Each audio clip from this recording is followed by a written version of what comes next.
চোখের বদলে মাথা নেব, যুক্তরাষ্ট্রকে কড়া হুঁশিয়ারি ইরানের। যুক্তরাষ্ট্রের বিরুদ্ধে আবারও কড়া হুঁশিয়ারি দিয়েছেন ইরানের শীর্ষ সামরিক উপদেষ্টা মোহসেন রেজাই। তিনি বলেছেন, যুক্তরাষ্ট্রের জন্য শেষ সময় ঘনিয়ে আসছে এবং হামলা চালানো হলে ইরান এবার চোখের বদলে মাথা নেবে।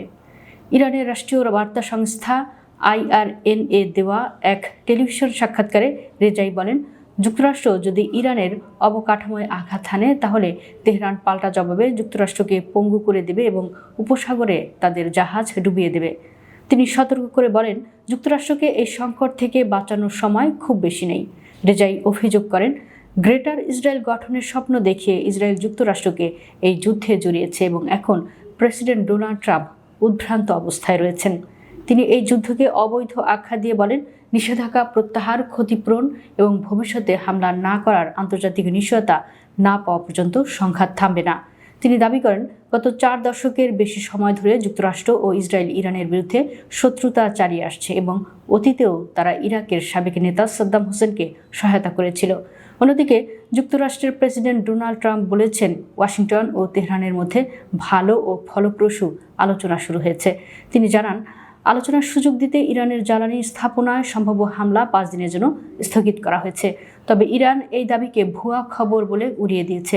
দেশটির পার্লামেন্ট স্পিকার মোহাম্মদ বাকের গালিবাফ বলেন, যুক্তরাষ্ট্রের সঙ্গে কোনো আলোচনা হয়নি এবং বাজার প্রভাবিত করতে এমন তথ্য ছড়ানো হচ্ছে।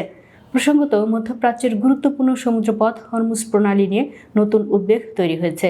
খবর অনুযায়ী ইরান সেখানে নৌ মাইন বসিয়েছে।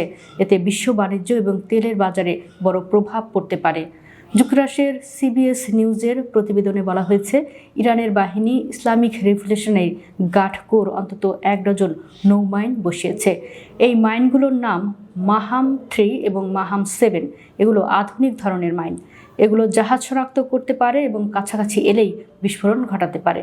যুক্তরাষ্ট্রের কয়েকটি সংবাদ মাধ্যম জানিয়েছে, এই মাইন প্রেসিডেন্ট ডোনাল্ড ট্রাম্পের 2 দিনের আলটিমেটাম শেষ হওয়ার আগে অর্থাৎ 23 মার্চ বসানো হয়েছে।